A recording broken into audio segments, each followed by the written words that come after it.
Hello दोस्तों, नमस्कार। Way of maths channel में आपका फिर से स्वागत है। मैं हूं एम के गुजर। इस वीडियो में लेके आया हूं पूर्व मध्य रेलवे के मंडल समस्तीपुर में दिनांक 2 जनवरी 2022 को हुए गुड्स गार्ड के पेपर का शेष भाग। 2 जनवरी 2022 को समस्तीपुर डिवीजन में जो पूर्व मध्य रेलवे का है उसके लिए गुड्स गार्ड के लिए जो पेपर हुआ था उसका शेष भाग का हल इस वीडियो में लेके आया हूं। इससे पिछले वीडियो में मैंने 1 से लेकर के 30 तक के क्वेश्चन हल करवा दिए थे और 31वें क्वेश्चन से इस वीडियो में हल करवा रहा हूं।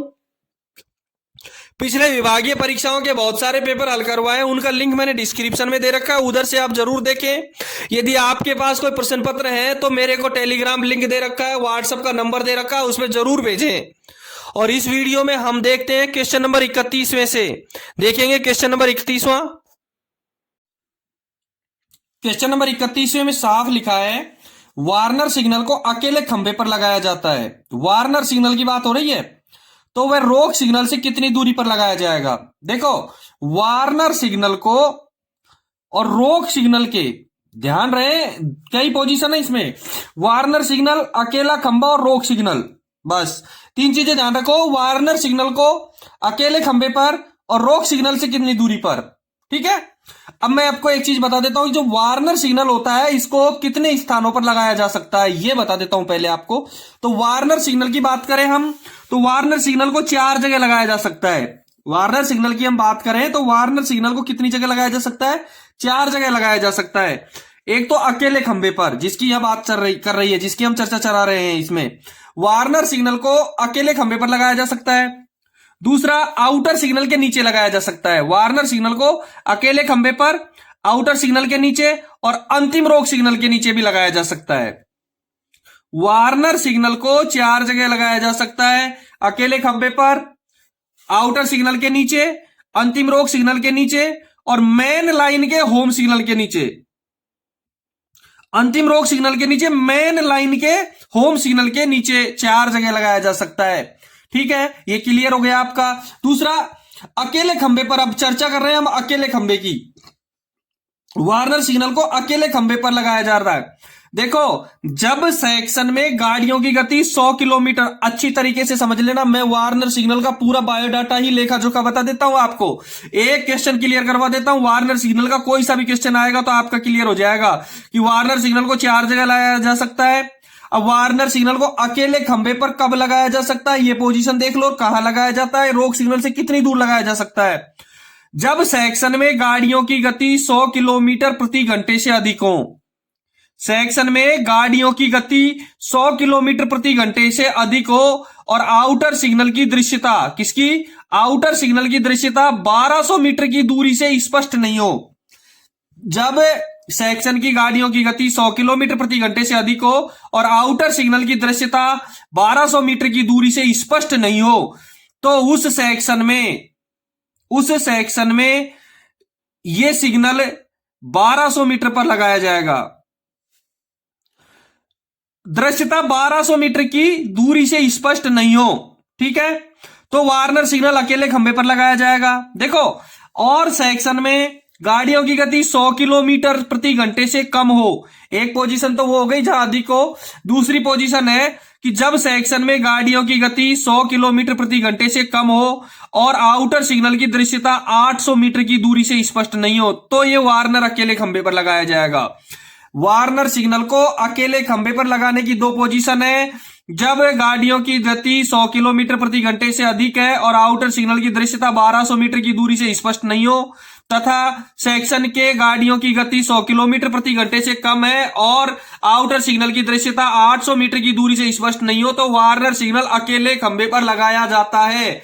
और इस अकेले खंभे पर लगने वाले वार्नर सिग्नल की दूरी प्रथम रोक सिग्नल या गेट रोक सिग्नल से कम 1000 मीटर होती है।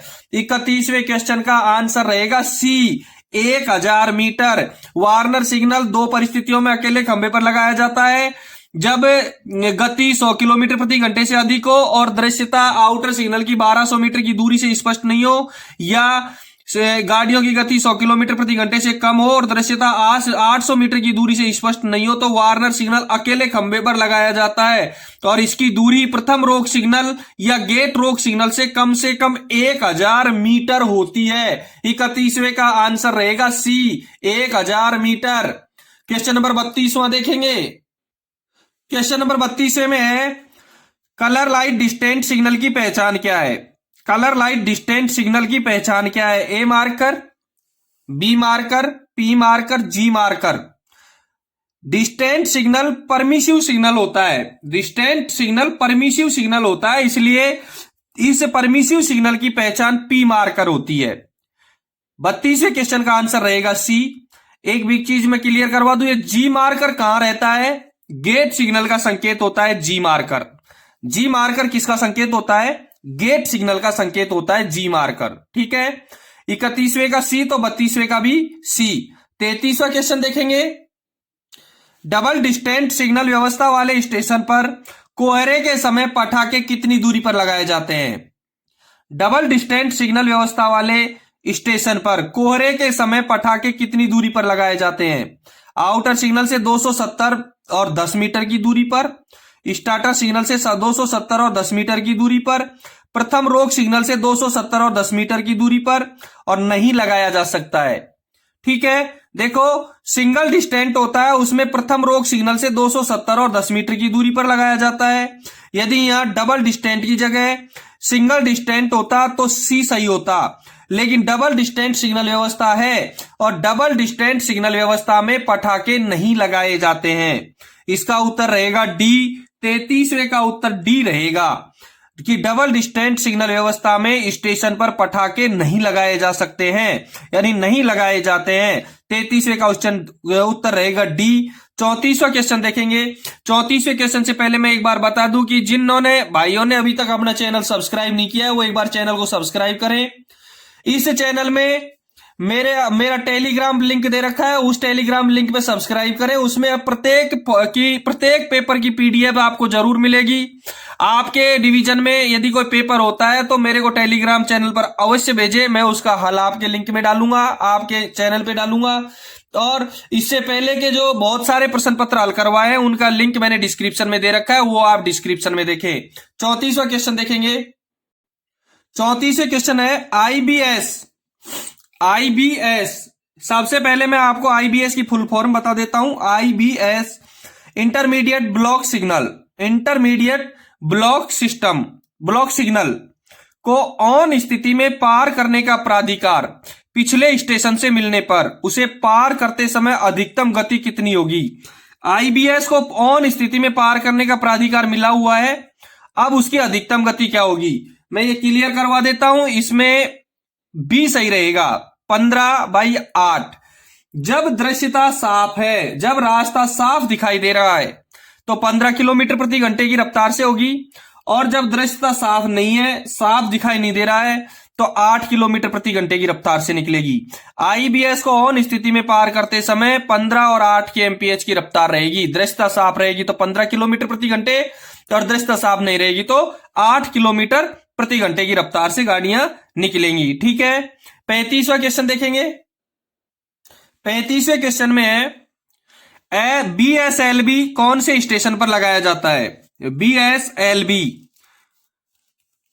एक एसएलबी होता है और एक बीएसएलबी होता है। एक एसएलबी होता है, एक बीएसएलबी होता है। सबसे पहले मैं आपको बीएसएलबी और एसएलबी दोनों के बारे में ही क्लियर करवा देता हूं। ठीक है, पहले बीएसएलबी देखेंगे फिर एसएलबी देखेंगे। देखें स्क्रीन की तरफ देखें एक बार, आपको चित्र में दे रखा है, आपको चित्र में दिखाएंगे कौन सा है ये एसएलबी और बीएसएलबी कैसा होता है वो देख लें एक बार। स्क्रीन पर दे रखा है बीएसएलबी। देखो एसएलबी और बीएसएलबी एक जैसे आयताकार होते हैं जिसमें क्रॉस का निशान लगा होता है और नीचे इसके लिखा होता है। बीएसएलबी में ब्लॉक सेक्शन लिमिट बोर्ड लिखा होता है और एसएलबी में शंटिंग लिमिट बोर्ड लिखा होता है। दोनों एक जैसे ही हैं जैसे स्क्रीन पर दिखाई दे रहे हैं। बीएसएलबी और एसएलबी एक जैसे ही हैं। बीएसएलबी में ब्लॉक सेक्शन लिमिट बोर्ड लिखा होता है नीचे और एसएलबी में शंटिंग लिमिट बोर्ड लिखा होता है नीचे। पहले मैं बीएसएलबी के बारे में आपको समझा देता हूं। Block section limit board, block section limit board, इस बोर्ड को उन बी क्लास डबल लाइन, ध्यान रहे, बीएसएलबी बी क्लास डबल लाइन के स्टेशनों पर लगाया जाता है। इस बोर्ड को बीएसएलबी को बी क्लास डबल लाइन के स्टेशनों पर लगाया जाता है जहां बहुसंकेतीय सिग्नल लगे हों, मल्टी एस्पेक्ट, जहां बहुसंकेतीय सिग्नल लगे हों। वह उस स्टेशन पर आने वाली गाड़ी के लिए पड़ने वाला पहला पॉइंट। मैं एक चीज क्लियर करवा रहा हूं, इसमें बहुत सारी चीजें क्लियर होंगी। जहां बहुसंकेतीय सिग्नल लगे हों, उस स्टेशन पर आने वाली गाड़ी के लिए पड़ने वाला ये पहला पॉइंट फेसिंग के बजाय ट्रेलिंग हो। उस स्टेशन पर आने वाली गाड़ी के लिए बीएसएलबी कहां लगाया जाता है? उस स्टेशन पर आने वाली गाड़ी के लिए पड़ने वाला पहला पॉइंट फेसिंग के बजाय ट्रेलिंग हो, या होम सिग्नल से स्टार्टर सिग्नल के बीच कोई पॉइंट न हो। उस स्टेशन पर आने वाली गाड़ी के लिए पड़ने वाला पहला पॉइंट फेसिंग के बजाय ट्रेलिंग हो, या होम सिग्नल से स्टार्टर सिग्नल के बीच कोई पॉइंट न हो। ठीक है, इसे होम सिग्नल के अंदर बीएसएलबी ब्लॉक सेक्शन लिमिट बोर्ड को होम सिग्नल के अंदर कम से कम 180 मीटर की दूरी पर लगाया जाता है। बीएसएलबी होम सिग्नल के अंदर कम से कम 180 मीटर की दूरी पर लगाया जाता है। और यदि ट्रेलिंग पॉइंट है तो उसके फाउलिंग मार्क के स्थान के पास लगाया जाता है। जो बीएसएलबी है इसको होम सिग्नल के अंदर कम से कम 180 मीटर की दूरी पर लगाया जाता है, और यदि ट्रेलिंग पॉइंट हो तो उसके फाउलिंग मार्क के स्थान के पास लगाया जाएगा। ठीक है, बीएसएलबी मेरे हिसाब से आपके क्लियर हो गया है। बीएसएलबी को बी क्लास दोहरी लाइन के स्टेशन पर बहुसंकेतीय सिग्नल व्यवस्था में लगाते हैं। बीएसएलबी को बी क्लास दोहरी लाइन बहुसंकेतीय सिग्नल व्यवस्था में लगाया जाता है। अब चर्चा करते हैं एसएलबी की, शंटिंग लिमिट बोर्ड की। अब एसएलबी की चर्चा करते हैं। एसएलबी का फुल फॉर्म होता है शंटिंग लिमिट बोर्ड। नाम से ही पता चल रहा है कि शंटिंग लिमिट बोर्ड, जहां तक शंटिंग की जा सकती है वो शंटिंग, और लिमिट उसकी limit, shunting limit board, shunting की लिमिट बताने वाले बोर्ड को शंटिंग लिमिट बोर्ड कहेंगे। चित्र में जैसा दे रखा है वैसा का वैसा ही होता है। यदि ब्लॉक सेक्शन लिमिट बोर्ड लिखा हो तो बीएसएलबी, और शंटिंग लिमिट बोर्ड लिखा हो तो एसएलबी मानते हैं।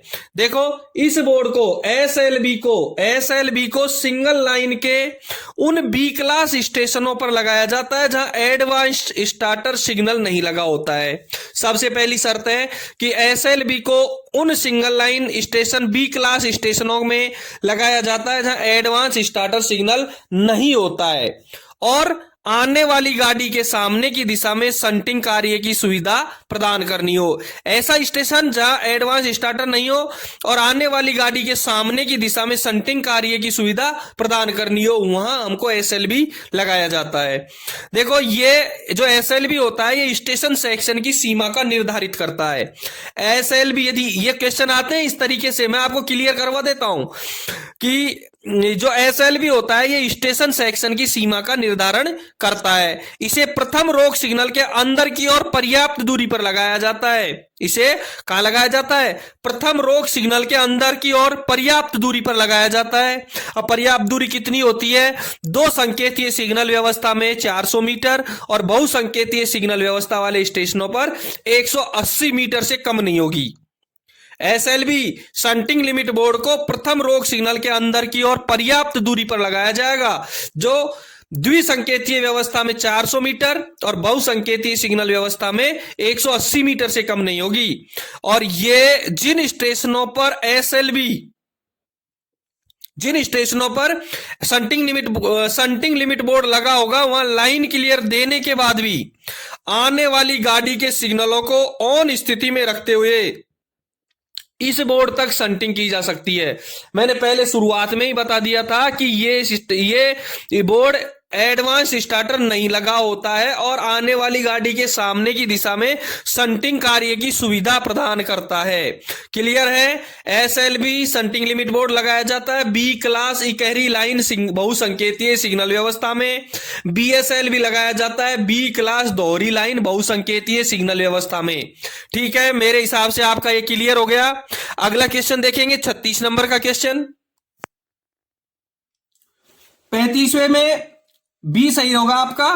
बीएसएलवी बी क्लास दोहरी लाइन बहुसंकेतीय सिग्नल व्यवस्था में, और एसएलवी बी क्लास इकहरी लाइन बहुसंकेतीय सिग्नल व्यवस्था में। ठीक है, 35वें में बी सही है। 36वां क्वेश्चन देखेंगे, मालगाड़ी की कंटिन्यूटी करते समय, मालगाड़ी की क्या कर रहा है, कंटिन्यूटी कर रहा है, लोको पायलट कितने वैगन के हैंड ब्रेक लगाना है रिलीज करना सुनिश्चित करेगा। जब सही मानेगा गाड़ी को कि कितने वैगनों के हैंड ब्रेक लगाना है रिलीज करना सुनिश्चित करेगा, इसका आंसर रहेगा सी, इंजन से 10वां वैगन। कितने वैगन, इंजन से 10वें वैगन तक। ठीक है, मालगाड़ी की कंटिन्यूटी करते समय लोको पायलट इंजन के 10वें वैगन के हैंड ब्रेक लगाना और रिलीज करना सुनिश्चित करेगा। ठीक है, 37वां क्वेश्चन देखें। 37वें क्वेश्चन से पहले एक बार चैनल को सब्सक्राइब जरूर कर दें। देखिए 37वां क्वेश्चन, 37वें क्वेश्चन में है समस्तीपुर मंडल के, फिर पहले बता दूं मैं, समस्तीपुर मंडल का गुड्स गार्ड एलडीसी का जो पेपर हुआ था 2 जनवरी 2022 का, वो हल कर रहे हैं हम। समस्तीपुर मंडल के निम्न में से किस सेक्शन की सेक्शनल गति 110 किलोमीटर प्रति घंटे है। सेक्शनल स्पीड WTT में दी हुई होती है। यह आपको सबसे अच्छी व्यवस्था है WTT में मिलेगी। बाकी मैं आपको बता देता हूं, पहला ए में दे रखा है SPJ KGG Samastipur junction Khagaria junction, MFP SGL Muzaffarpur junction Sugauli junction, और DBG SKI दरभंगा जंक्शन और साकड़ी जंक्शन। ठीक है, इन 3 सेक्शन दे रखे हैं। इसमें 110 की स्पीड कहां मिलेगी आपको, ए इसका सही रहेगा, SPJ से KGG। समस्तीपुर जंक्शन से लेकर के खगड़िया जंक्शन तक की जो स्पीड है वो 110 किलोमीटर प्रति घंटे की बना रखी है इन लोगों ने। आपको ये चीजें WTT में मिलेंगी। WTT में एक बार कंसल्ट जरूर कर लें। हम क्या है, हल करवाते समय दूसरे मंडल के, दूसरे रेलवे के व्यक्ति रह गए, इसलिए हमको अच्छी तरीके से सेक्शनल स्पीड की जानकारियां नहीं होती हैं। हम इधर उधर से इकट्ठा करके बताते हैं। बाकी आप अपने WTT से ये चीजें क्लियर कर लें। ठीक है, 38वां क्वेश्चन देखेंगे। 38वें क्वेश्चन में निम्न में से कौन सही मेल नहीं है, निम्न में से कौन सही मेल नहीं है। मैं आपको एक एक पूरा क्लियर करवा देता हूं। ये चीजें सभी रेलवे के पेपरों में आती हैं, चाहे सारे जोन है, उन सारे जोनों के पेपरों में आती है, ऑल हिंदुस्तान के पेपरों में आती है। 38वां जो क्वेश्चन है इसका पेपर है, जो इसका जो है हल वो सारे पेपरों में आता है। सबसे पहले दे रखा है ECR जोन में 5 डिवीजन है। ECR जो जोन है उसमें 5 डिवीजन है। ईस्ट सेंट्रल रेलवे, ठीक है, पूर्व मध्य रेलवे में 5 डिवीजन है। पहले मैं ECR का मुख्यालय बता देता हूं आपको, हाजीपुर है। ECR का मुख्यालय हाजीपुर है और इसमें डिवीजन है 5 डिवीजन है। ये सही है। कौन मेल नहीं खाता है वो ढूंढना है हमको, इसका मेल खा रहा है। 5 डिवीजन ECR के कौन कौन से हैं? धनबाद, दानापुर, पंडित दीनदयाल उपाध्याय, सोनपुर और समस्तीपुर। मुगल सराय को चेंज कर दिया है। धनबाद, दानापुर, पंडित दीनदयाल उपाध्याय, सोनपुर और समस्तीपुर। बी में CR दे रखा है, सेंट्रल रेलवे। सेंट्रल रेलवे का पहले मुख्यालय, सेंट्रल रेलवे का मुख्यालय मुंबई में है और मुंबई में 5 डिवीजन है। सेंट्रल रेलवे में 5 डिवीजन है, ये सही है। कौन कौन से हैं? मुंबई, भुसावल, नागपुर, सोलापुर और पुणे। बी में जो सेंट्रल रेलवे दे रखा है इसमें 5 डिवीजन है, मुंबई, भुसावल, नागपुर, सोलापुर और पुणे। ठीक है। सी में WR दे रखा है, वेस्टर्न रेलवे, और वेस्टर्न रेलवे का मुख्यालय भी मुंबई में ही है, Mumbai Churchgate. Western railway का मुख्यालय मुंबई है, मुंबई चर्च गेट। इसमें 5 दे रखे हैं लेकिन ये गलत है, इसमें 6 हैं। 38वें क्वेश्चन का आंसर सी रहेगा, क्योंकि वेस्टर्न रेलवे में क्वेश्चन में 5 मंडल दे रखे हैं लेकिन एक्चुअल में इसमें 6 मंडल हैं। कौन कौन से हैं? मुंबई, वडोदरा, अहमदाबाद, रतलाम, राजकोट और भावनगर। वेस्टर्न रेलवे का मुख्यालय मुंबई चर्च गेट है। इसके 6 डिवीजन है, मुंबई, वडोदरा, अहमदाबाद, रतलाम, राजकोट और भावनगर। ठीक है। डी में SWR दे रखा है, साउथ वेस्टर्न रेलवे, और SWR का मुख्यालय है हुबली। SWR का मुख्यालय है हुबली और हुबली में 3 डिवीजन है, हुबली, मैसूर और बेंगलुरु। डी में जो SWR दे रखा है, SWR में 3 डिवीजन है। 39 नंबर का क्वेश्चन देखेंगे, निम्न में से लेवल क्रॉसिंग के संबंध में क्या सही है? Level crossing, LC gate, level crossing के संबंध में पूछ रहा है। लेवल क्रॉसिंग के संबंध में क्या सही है? ए में दे रखा है GR का अध्ययन संख्या 15 लेवल क्रॉसिंग से संबंधित है। नहीं, GR का जो किताब है GR, उसका अध्ययन संख्या 15 रेल पथ एवं निर्माण कार्य से संबंधित है। ये लेवल क्रॉसिंग से संबंधित नहीं है, इसलिए ए गलत रहेगा। GR का अध्ययन संख्या 15 रेल पथ एवं निर्माण कार्य से संबंधित है। ठीक है, ये 15 नंबर लेवल क्रॉसिंग से संबंधित नहीं है। बी में दे रखा है लेवल क्रॉसिंग को SR 15.02 के अनुसार 5 वर्गों में बांटा गया है। लेवल क्रॉसिंग को SR 15.02 के अनुसार 5 वर्गों में बांटा गया है। ठीक है, यह भी गलत है। लेवल क्रॉसिंग को स्पेशल A, B और C क्लास में बांटा गया है। ठीक है, सी में दे रखा है GR 16.8 ट्रेन पासिंग से संबंधित है। GR 16.8 नहीं, ये भी गलत है। 16.8 है वो गाड़ी के विभाजन से संबंधित है। जो GR है 16.8, मैंने ABC पूरे क्लियर करवा दिए आपको। GR 16.8 ट्रेन पासिंग से संबंधित है, ये गलत है। ये गाड़ी के विभाजन से संबंधित है। और डी में उपरोक्त में से कोई नहीं, ये इसका सही आंसर है। 39वें में डी सही है। अब मैं आपको बता दूं, लेवल क्रॉसिंग का अध्याय 16 में दिया गया है। लेवल क्रॉसिंग को अध्याय 16 में दिया गया है। लेवल क्रॉसिंग का उल्लेख GR के अध्याय 16 में किया गया है। ठीक है, 40 नंबर का क्वेश्चन देखेंगे। 40 नंबर के प्रश्न में है, निम्न में से GR SR का कौन सा पैरा टावर वैगन के मूवमेंट एवं वर्किंग से संबंधित है? मैं आपको एक बात बता दूं, यदि इस प्रश्न पत्र की PDF चाहिए तो मेरा टेलीग्राम का लिंक दे रखा है, उस चैनल को सब्सक्राइब करो और उसमें सारे के सारे आपको इसके PDF मिल जाएंगे। यदि आपको नहीं मिलते हैं तो आप मेरे को उस पर लिख दीजिएगा, मैं आपको PDF भेज दूंगा। ठीक है, GR SR का कौन सा पैरा टावर वैगन के मूवमेंट एवं वर्किंग से संबंधित? टावर वैगन से संबंधित है। अब टावर वैगन से संबंधित है GR 17.6 दे रखा है, 17.8, 17.9 दे रखा है। मैं आपको तीनों क्लियर करवा देता हूं किसमें क्या है। GR के 17.6 में, GR का 17.6 में रेल पथ में परिवर्तन है। रेल पथ में परिवर्तन GR के 17.6 में रेल पथ के परिवर्तन से संबंधित है। बी GR 17.8 ये टावर वैगन से संबंधित है। GR का 17.8 किससे संबंधित है? टावर वैगन से संबंधित है। ठीक है, इसलिए 40वें का उत्तर रहेगा बी, टावर वैगन के संबंधित 17.08। 17.09 भी बता देता हूं मैं आपको।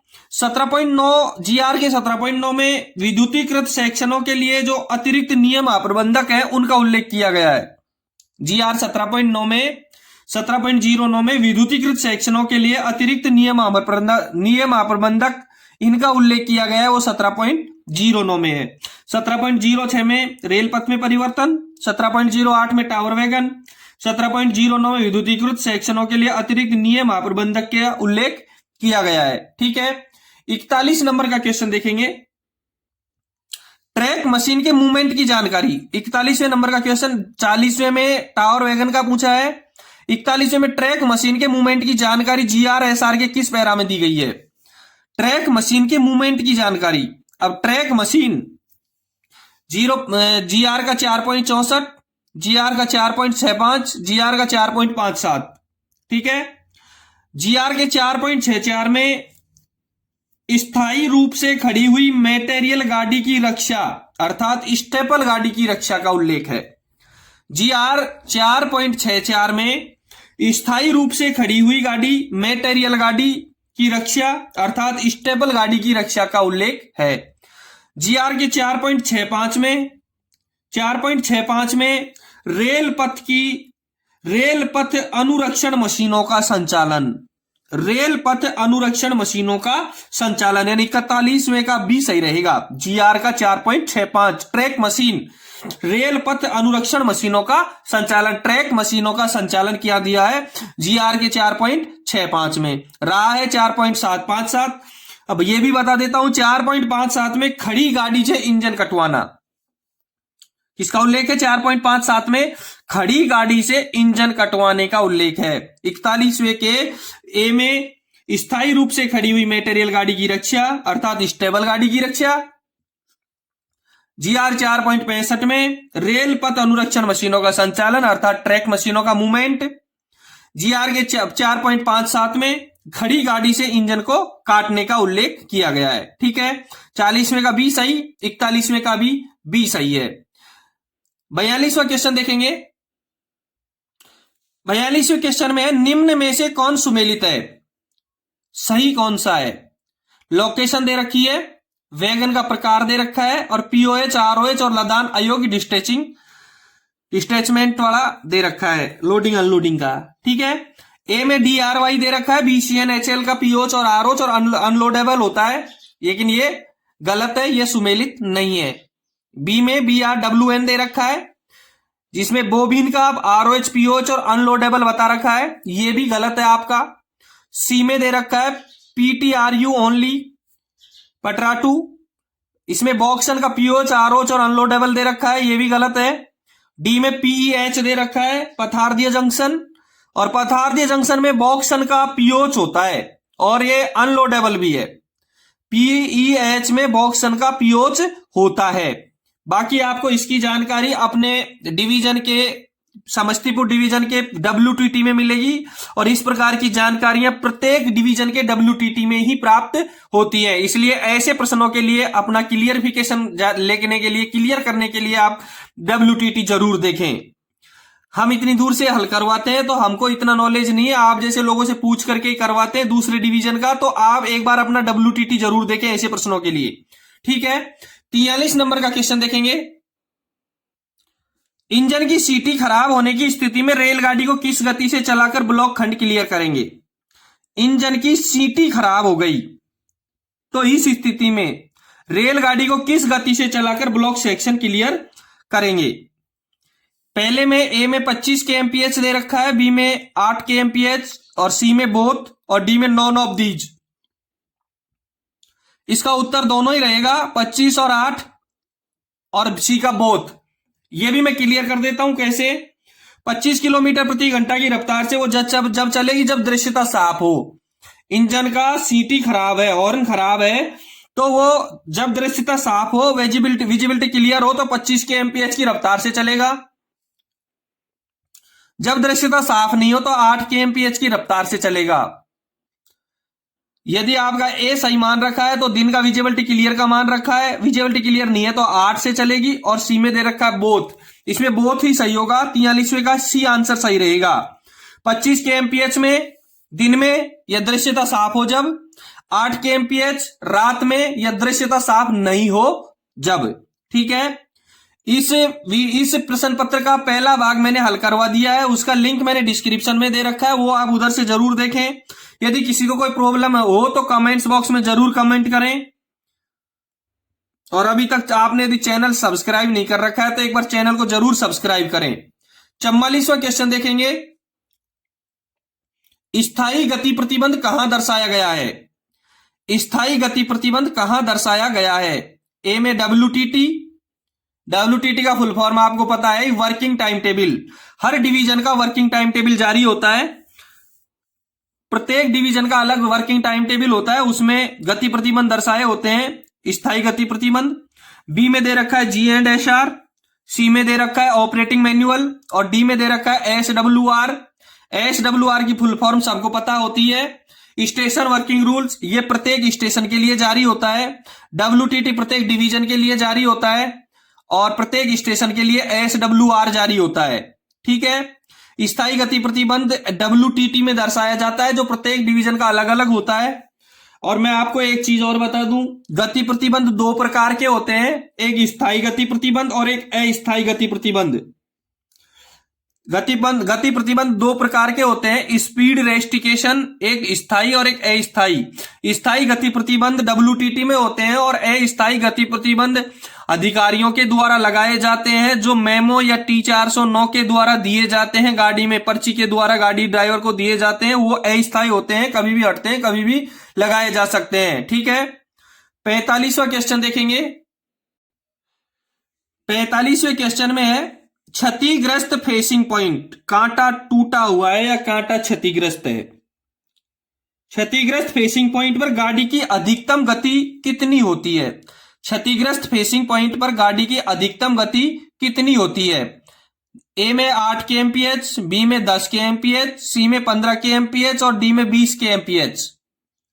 देखो जो जीआर है, सामान्य नियम की जो किताब है, उसमें सहायक नियम 3.77 के 2 के अनुसार यदि कांटे क्षतिग्रस्त हो जाते हैं तो स्टेशन मास्टर जांच और विनिश्चय करेगा कि क्या गाड़ियों को ऐसे कांटों पर प्रतिबंधित गति से चलाया जा सकता है। यदि कांटा क्षतिग्रस्त हो गया है तो एक स्टेशन मास्टर जाएगा और उसमें देखेगा कि क्या गाड़ी को ऐसे कांटों पर प्रतिबंधित गति से चलाया जा सकता है क्या, और यदि चलाया जा सकता है तो वो गति 8 kmph से अधिक नहीं होगी। वो गति 8 kmph से अधिक नहीं होगी। ये दिया हुआ है जीआर के सहायक नियम 3.77 के 2 में। क्षतिग्रस्त फेसिंग पॉइंट पर गाड़ी की अधिकतम गति 8 किलोमीटर प्रति घंटे से ज्यादा नहीं होगी, इसलिए 45वें क्वेश्चन का ए आंसर सही रहेगा। क्षतिग्रस्त फेसिंग पॉइंट पर गाड़ी की अधिकतम गति 8 किलोमीटर प्रति घंटे से ज्यादा नहीं होगी। ठीक है, 45वें का उत्तर ए रहेगा, 8 किलोमीटर प्रति घंटे की रफ्तार से ज्यादा नहीं चल सकेगी। क्वेश्चन नंबर 46वां देखेंगे। 46वें क्वेश्चन में है निम्न में से न्यूट्रल सेक्शन के संबंध में क्या सही है। न्यूट्रल सेक्शन का मतलब सीधा सा हो गया, हमें इलेक्ट्रीफाई सेक्शन से ताल्लुक है।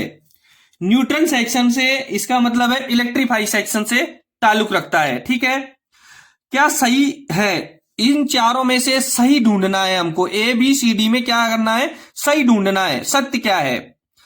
ए में दे रखा है वार्निंग सिग्नल बोर्ड को न्यूट्रल सेक्शन से 500 मीटर आगे फिक्स किया जाता है, ये गलत है।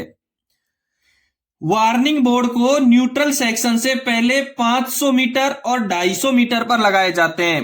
न्यूट्रल सेक्शन से पहले 2 वार्निंग बोर्ड होते हैं, एक 500 मीटर पहले और एक 250 मीटर पहले लगाया जाता है। एक 500 मीटर पहले लगाया जाता है और एक 250 मीटर पहले लगाया जाता है, इसलिए ए गलत रहेगा, क्योंकि ए का सत्य रहेगा 500 मीटर और 250 मीटर पहले 2 वार्निंग बोर्ड होंगे, वो दोनों वार्निंग सिग्नल या बोर्ड लगाए जाएंगे न्यूट्रल सेक्शन से पहले। ठीक है, बी में दे रखा है जीआर 17.06 न्यूट्रल सेक्शन के वार्निंग बोर्ड से संबंधित है। नहीं, ये भी गलत है, क्योंकि 17.06 जीआर का 17.06 रेल पथ में परिवर्तन से संबंधित है। ये न्यूट्रल सेक्शन के वार्निंग बोर्ड से संबंधित नहीं है, इसलिए 46वें क्वेश्चन का ए भी गलत रहेगा और बी भी गलत रहेगा। जीआर 17.06 फिर से बता दूं, रेल पथ में परिवर्तन से संबंधित है। ठीक है, सी में दे रखा है न्यूट्रल सेक्शन बोर्ड की लंबाई एवं चौड़ाई 45 सेंटीमीटर और 75 सेंटीमीटर होनी चाहिए, यह सत्य है।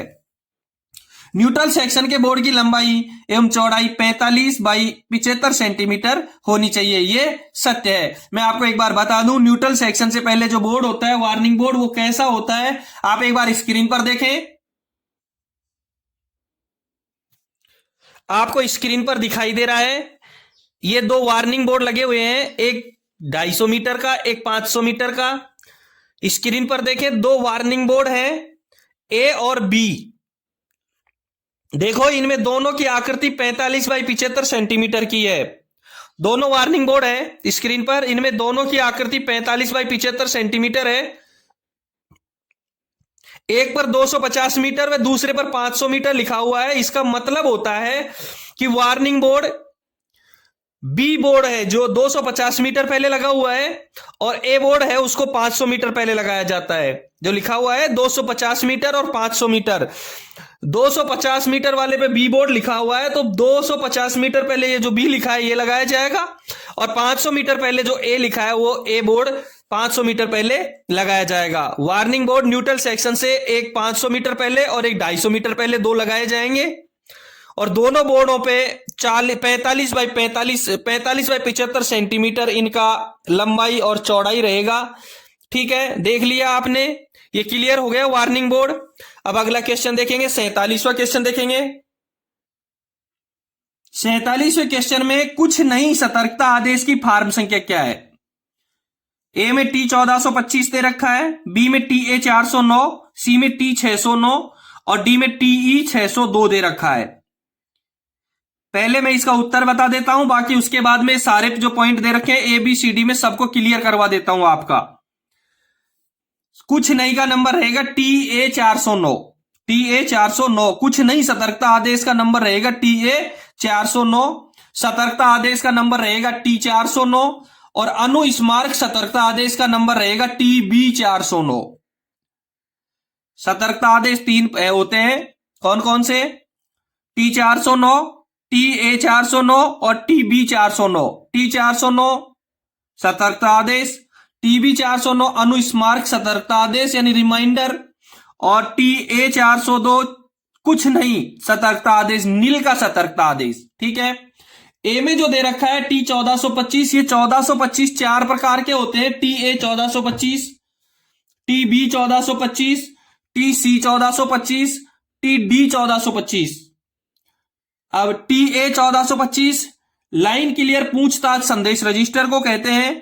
टी ए 1425 होता है वो लाइन क्लियर पूछताछ संदेश रजिस्टर होता है। टी बी 1425 होता है वो लाइन क्लियर जवाब संदेश रजिस्टर होता है। टी सी 1425 होता है वो अप गाड़ी का पेपर लाइन क्लियर टिकट होता है, पीएलसीटी अप की टी सी 1425। और टी डी 1425 डाउन गाड़ी की पीएलसीटी होती है। डाउन गाड़ी के लिए पेपर लाइन क्लियर टिकट जो दिया जाता है वो टी डी 1425 होता है। 1425 का खाता क्लियर हो गया।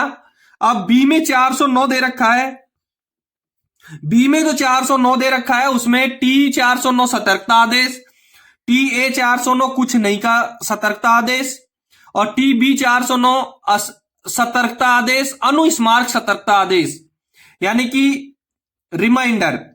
सी में जो 609 दे रखा है टी 609, ये टी 609 होता है इंजन अथवा गाड़ी के हिस्से को मध्य सेक्शन से अगले स्टेशन पर ले जाने की अनुमति दिए जाने पर। अच्छी तरह सुन लेना, टी 609 क्या काम आएगा? इंजन अथवा गाड़ी के हिस्से को मध्य सेक्शन से अगले स्टेशन पर ले जाने की अनुमति दिए जाने पर गार्ड द्वारा लोको पायलट को एक लिखित अनुमति दी जाती है। ये दो हिस्से हो जाते हैं गाड़ी के मध्य सेक्शन में, दो हिस्से करके जो गार्ड एक अनुमति देता है ड्राइवर को, लोको पायलट की एक अनुमति देता है, जो आगे ले जाता है वो अगले स्टेशन पर ब्लॉक सेक्शन, आधे गाड़ी का ब्लॉक सेक्शन क्लियर करने के लिए जो अनुमति दी जाती है।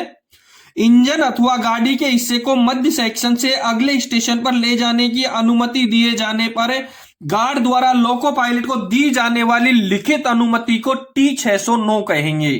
ठीक है, गार्ड के द्वारा दी जाती है। इनमें से एक भी अनुमति ऐसी नहीं है जो गार्ड द्वारा दी जाती है, केवल एक टी 609 एक ऐसी ऑथोरिटी होती है जो गार्ड के द्वारा लोको पायलट को दी जाती है। ठीक है, डी में टीई 602 दे रखा है, डी में टीई 602 दे रखा है और टीई 602 होता है सिंगल लाइन पूर्ण संचार व्यवस्था बंद के दौरान। जब सिंगल लाइन हो और उसमें पूर्ण संचार व्यवस्था भंग हो रही है तो गाड़ियों के लाइन क्लियर हेतु लाइन क्लियर इंक्वायरी मैसेज रहेगा टीई 602। सिंगल लाइन में पूर्ण संचार व्यवस्था भंग के दौरान गाड़ी के लाइन क्लियर हेतु line clear inquiry message TE 602 रहेगा, टीई 602 रहेगा। 47वें क्वेश्चन का कुछ नहीं सतर्कता आदेश में बी सही है। बाकी मैंने ए बी सी डी में जो लिखे हुए हैं सारे आपको खोल करके क्लियर करवा दिए। इसमें कोई कंफ्यूजन हो तो आप मेरे को कमेंट बॉक्स में जरूर कमेंट करना। यदि आप चैनल पे नए हो तो एक बार चैनल को सब्सक्राइब जरूर करना। देखेंगे नेक्स्ट क्वेश्चन। 48वां क्वेश्चन है, निम्न में कौन सुमेलित है? जीआर दे रखी है, टॉपिक दे रखा है, इसमें जीआर के अध्याय दे रखे हैं और ये किससे संबंधित है वो दे रखा है। ठीक है, पहले अध्याय में 13 नंबर है और इसमें दे रखा है टॉपिक 1 ट्रेन 1 सिस्टम। कौन सुमेलित है का बताना हमको, कौन सुमेलित है। अध्याय 8 वो 13 में 1 ट्रेन 1 सिस्टम दे रखा है, बिल्कुल सही है। अध्याय 13 में 1 ट्रेन 1 सिस्टम है, एक ट्रेन पद्धति। अध्याय 13 में क्या है? एक ट्रेन पद्धति। बी सी डी में जो है वो भी आपको मैं क्लियर करवा देता हूं। अध्याय 10 सिस्टम ऑफ वर्किंग, लेकिन ये गलत है, क्योंकि अध्याय 10 में अनुगामी गाड़ी पद्धति का उल्लेख है। अध्याय 10 में अनुगामी गाड़ी पद्धति का उल्लेख है और सिस्टम ऑफ वर्किंग अध्याय 7 में है। देखो ये गलत है, बी में सुमेलित नहीं है। कौन सुमेलित है? अध्याय 13 में वन ट्रेन सिस्टम, अध्याय 10 में इसमें दे रखा है सिस्टम ऑफ वर्किंग। ये गलत है, क्योंकि अध्याय 10 है अनुगामी गाड़ी पद्धति का, अध्याय 10 में अनुगामी गाड़ी पद्धति है और सिस्टम ऑफ वर्किंग अध्याय 7 में दे रखा है। अध्याय 7 में सिस्टम ऑफ वर्किंग है, ठीक है। सी में अध्याय 9 दे रखा है और इसमें दे रखा है कि सिग्नल, लेकिन अध्याय 9 में ऑटोमेटिक ब्लॉक पद्धति है। अध्याय 9 में ऑटोमेटिक ब्लॉक पद्धति है और सिग्नल का उल्लेख अध्याय 3 में ही किया गया है। अध्याय 9 में ऑटोमेटिक ब्लॉक पद्धति और सिग्नल का उल्लेख अध्याय 3 में किया गया है। डी में अध्याय 14 दे रखा है, जिसमें दे रखा है वर्किंग ऑफ सिग्नल लॉरी, लेकिन अध्याय 14 में ब्लॉक प्रचालन का उल्लेख किया गया है। अध्याय 14 में ब्लॉक प्रचालन का उल्लेख किया गया है। इस तरीके से 48वें क्वेश्चन में ए सही रहेगा, क्योंकि अध्याय 13 में वन ट्रेन सिस्टम है। बी सी डी का मैंने आपको क्लियर करवा दिया गया है, एक बार नहीं तो बार बार देख करके इनको क्लियर जरूर कर लें। अगला क्वेश्चन देखेंगे, 49 नंबर का क्वेश्चन है। 95% से अधिक परंतु 97% या उससे अधिक, 95% से अधिक परंतु 97% या उनसे अधिक अंकों से हिंदी टंकण परीक्षा पास करने पर नगद पुरस्कार के रूप में कितनी राशियां दी जाती हैं?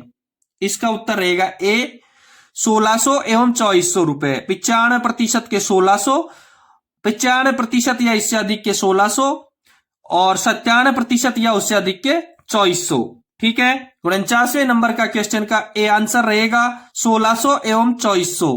अगला क्वेश्चन देखेंगे, 50 नंबर का क्वेश्चन।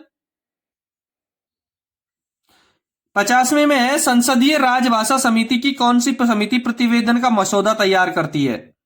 संसदीय राजभाषा समिति की कौन सी समिति प्रतिवेदन का मसौदा तैयार करती है?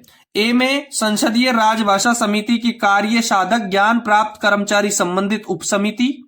बी में दे रखा है संसदीय राजभाषा समिति की प्रवीणता संबंधी उपसमिति।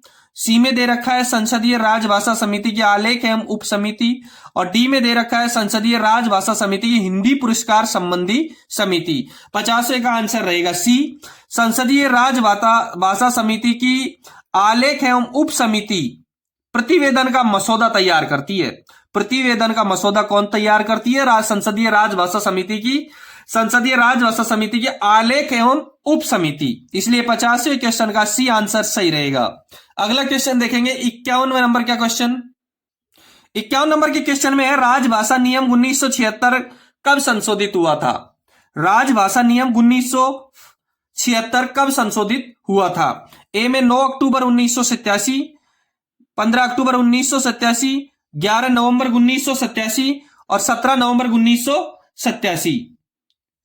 इसमें ए सही रहेगा 9 अक्टूबर 1987। राजभाषा नियम 1976 संशोधित हुआ था 9 अक्टूबर 1987। मैं आपको एक चीज और क्लियर करवा दूं, जो राजभाषा नियम 1976 है वो 1987 में संशोधित हुआ था। उसके बाद में सही 20 साल बाद 2007 में संशोधित हुआ है और उसके बाद में 4 साल बाद 2011 में अंतिम संशोधित हुआ है। राजभाषा नियम 1976 अब तक 3 बार संशोधित हो चुका है, 1987 में, 2007 में और 2011 में। ठीक है, राजभाषा नियम 1976 का संशोधित हुआ 9 अक्टूबर 1987। इसलिए 51वें क्वेश्चन का आंसर रहेगा ए 9 अक्टूबर 1987। अगला क्वेश्चन देखेंगे, 52 नंबर का क्वेश्चन देखें। 52 नंबर के क्वेश्चन में है, निम्न में कौन सही है? निम्न में से कौन सही है? ए, बी, सी और डी दे रखे हैं। ए में दे रखा है, भारत के संविधान में राजभाषा से संबंधित अनुच्छेद भाग 17 में है। भारत के संविधान में राजभाषा से संबंधित अनुच्छेद भाग 17 में है। यह मैं आपको बता देता हूं कि भारत के संविधान में भाग 17 के अनुच्छेद भाग 17 के 345, 346 और 347 में राज्य की राजभाषाओं के संबंध में उल्लेख किया गया है। जो भारत के संविधान में राजभाषा से संबंधित जो उल्लेख है वो भाग 17 के अनुच्छेद 345, 346 और 347 में राज्य की राजभाषाओं के, किसके, राज्य की राजभाषाओं के संबंध में उल्लेख किया गया है। दूसरा, संविधान के भाग 17 में 4 अध्याय हैं। संविधान के भाग 17 में 4 अध्याय हैं, गलत है, क्योंकि संविधान के भाग 17 में केवल 3 अध्याय हैं। संविधान के भाग 17 में केवल 3 अध्याय हैं, ठीक है। सी में दे रखा है अनुच्छेद 350 हिंदी भाषा के विकास के निर्देश से संबंधित है, लेकिन यह गलत है, क्योंकि हिंदी भाषा का प्रचार प्रसार करना वह हिंदी भाषा के विकास के निर्देश से संबंधित जो अनुच्छेद है वो 351 नंबर का है। 350 में व्यथा के निवारण के लिए अभ्यावेदन में प्रयोग की जाने वाली भाषा का उल्लेख है। अनुच्छेद 350 में व्यथा के निवारण के लिए अभ्यावेदन में प्रयोग की जाने वाली भाषा का उल्लेख है, और भाषा के विकास संबंधी निर्देश अनुच्छेद 351 में दिए गए हैं, इसलिए सी गलत है। दूसरा, अनुच्छेद 350 का भाषाई अल्पसंख्यक वर्गों के लिए विशेष अधिकारी की नियुक्ति से संबंधित है, यह भी गलत है। अनुच्छेद 350 में व्यथा के निवारण के लिए अभ्यावेदन में प्रयोग की जाने वाली भाषा का वर्णन है, ठीक है। 52वां क्वेश्चन क्लियर है आपका। 53 नंबर का क्वेश्चन से पहले मैं एक बार बता दूं, अभी तक यदि आपने चैनल सब्सक्राइब नहीं किया है तो एक बार अपना चैनल को जरूर सब्सक्राइब करें, और इससे पिछले वीडियो मैंने सारे लिंक इस डिस्क्रिप्शन में डाल रखे हैं, बहुत सारे पेपर हल करवा रखे हैं, वो आप एक बार जरूर देखें। 53 नंबर का क्वेश्चन देखें। 53 नंबर के क्वेश्चन में है अनुच्छेद 3 निम्न में से कौन सुमेलित है। आपको सुमेलित जो सही है उसको छांटना है, उसका निशान लगाना है। ए में दे रखा है अनुच्छेद 350 ख। अनुच्छेद 350 ख में व्यथा के निवारण के लिए अभ्यावेदन में प्रयोग की जाने वाली भाषा, मैंने अभी पढ़ा है आपको 52वें क्वेश्चन में कि ये 350 ख में नहीं है, ये केवल 350 में है। व्यथा के निवारण के लिए अभ्यावेदन में प्रयोग की जाने वाली भाषा का उल्लेख अनुच्छेद 350 में है, 350 ख में नहीं है, इसलिए ये गलत है। अनुच्छेद 343 संघ की राजभाषा, बिल्कुल करेक्ट है कि संघ की राजभाषा का उल्लेख संविधान के अनुच्छेद 343 में किया गया है। और यह भी बता दूं मैं, अनुच्छेद 350 के ख में भाषाई अल्पसंख्यक वर्गों के लिए विशेष अधिकारी की नियुक्ति का उल्लेख है। अनुच्छेद 350 ख में, अनुच्छेद 350 ख में भाषाई अल्पसंख्यक वर्गों के लिए विशेष अधिकारी की नियुक्ति का उल्लेख है, जबकि व्यथा के निवारण के लिए अभ्यावेदन में प्रयोग की जाने वाली भाषा का उल्लेख अनुच्छेद 350 में है। बी में अनुच्छेद 343 में संघ की राजभाषा हिंदी और लिपि देवनागरी होगी। अनुच्छेद 343 में साफ स्पष्ट उल्लेख किया गया है कि संघ की राजभाषा हिंदी और लिपि देवनागरी होगी। संघ के शासकीय प्रयोजनों के लिए प्रयोग होने वाले अंकों का रूप, संघ के शासकीय प्रयोजनों के लिए प्रयोग होने वाले अंकों का रूप भारतीय अंकों का अंतरराष्ट्रीय रूप होगा। कौन सा रूप होगा? भारतीय अंकों का अंतरराष्ट्रीय रूप होगा। संघ के शासकीय प्रयोजनों के लिए प्रयोजन होने वाले अंकों का रूप भारतीय अंकों का अंतरराष्ट्रीय रूप होगा। यह अनुच्छेद 343 में स्पष्ट लिखा गया है। सी में लिखा गया है अनुच्छेद 344 संघ की राजभाषा या राजभाषा है, नहीं, गलत है, क्योंकि अनुच्छेद 344 के ए में लिखा है कि संविधान के प्रारंभ से 5 वर्ष की समाप्ति पर राष्ट्रपति द्वारा एक आयोग के गठन का प्रावधान करता है, जबकि संघ की राजभाषा और राजभाषाएं 343 में है, इसलिए सी भी इसका गलत रहेगा, क्योंकि 344 के एक में लिखा है संविधान के प्रारंभ से 5 वर्ष की समाप्ति पर राष्ट्रपति द्वारा एक आयोग के गठन का प्रावधान करता है। डी में संविधान का अध्याय 2 में विशेष निर्देश, लेकिन यह गलत है, क्योंकि संविधान के भाग 2 में भारत और भारत की नागरिकता का उल्लेख किया गया है। डी में जो संविधान का अध्याय 2 दे रखा है, यह गलत है, क्योंकि भाग 2 में भारत की और भारत की नागरिकता का उल्लेख किया गया है, इसलिए 53वें में केवल बी सही है, अतः इसका डी सही रहेगा, ओनली बी। अनुच्छेद 343 में संघ की राजभाषा का उल्लेख किया गया है। अनुच्छेद 343 में लिखा है कि संघ की राजभाषा हिंदी और लिपि देवनागरी होगी। संघ के शासकीय प्रयोजनों के लिए प्रयोग होने वाले अंकों का रूप अंतरराष्ट्रीय, भारतीय अंकों का अंतरराष्ट्रीय रूप होगा। ठीक है, 53 नंबर का क्वेश्चन कंप्लीट है। अगला क्वेश्चन देखेंगे, 54 नंबर का क्वेश्चन है। 54 नंबर के क्वेश्चन में है TWO। TWO की फुल फॉर्म होती है टेम्परेरी वर्क ऑर्डर की वैधता अवधि कितनी होगी? और टेम्परेरी वर्क ऑर्डर की जारी होने से एक चीज मैं बता दूं, इसकी 90 दिन होती है। जिस दिन ये जारी होता है उससे 90 दिन इसकी वर्क ऑर्डर की अवधि होती है। TWO की वैधता अवधि होती है 90 दिन। 54वें क्वेश्चन में सी आंसर सही रहेगा। 54वें क्वेश्चन में सी आंसर सही रहेगा। एक चीज मैं दूसरी और बता दूं कि TWO आरंभ होने से 48 घंटे पहले स्टेशन मास्टर द्वारा मुख्य गाड़ी नियंत्रक को सूचित किया जाता है। TWO आरंभ होने से 48 घंटे पहले स्टेशन मास्टर द्वारा मुख्य गाड़ी नियंत्रक को सूचित किया जाता है। और TWO को सीनियर डीओम या डीओम या इनके अनुपस्थिति में DSO द्वारा जारी किया जाता है। TWO सीनियर डीओम या इनकी अनुपस्थिति में DSO द्वारा जारी किया जाता है। TWO, इसका TWO की वैधता रहेगी 90 दिन। 54वें क्वेश्चन का सी आंसर सही रहेगा। अंतिम क्वेश्चन है इस पेपर का, 55 नंबर का क्वेश्चन देखेंगे। 55 नंबर का क्वेश्चन है NTKM का अर्थ क्या है? NTKM का अर्थ क्या है? पीछे भी मैं हल करवा दिया, पिछले पेपर में भी ये क्वेश्चन था। इसका अर्थ होता है net ton kilometre. Net ton kilometre ये एक फंडामेंटल यूनिट है। NTKM एक फंडामेंटल यूनिट है। और फंडामेंटल यूनिट के मैं और भी उदाहरण बता दूं आपको। Net kilometres, train kilometres, wagon kilometres, passenger kilometres, ये सब फंडामेंटल यूनिट में आते हैं। ये सब फंडामेंटल यूनिट में आते हैं। NTKM का अर्थ हो गया net ton kilometre. Net ton kilometre, ठीक है। 55वें क्वेश्चन का ए आंसर सही रहेगा। दोस्तों ये था आपके समस्तीपुर डिवीजन के गुड्स गार्ड का 2 जनवरी 2022 का जो LDC 15% के लिए पूर्व मध्य रेलवे में लगा था पेपर, हल हो गया कंप्लीट। इससे पहले के वीडियो मैंने लिंक डिस्क्रिप्शन में डाल रखे हैं, उसमें आप जरूर देखें। अगला किसी भी रेलवे का पेपर हाथ लेंगे, जल्दी से जल्दी वो हल करवाएंगे। यदि आपने चैनल को सब्सक्राइब नहीं किया है तो एक बार जरूर सब्सक्राइब करें। धन्यवाद। कोई प्रॉब्लम हो तो आप कमेंट्स बॉक्स में जरूर कमेंट करें। धन्यवाद।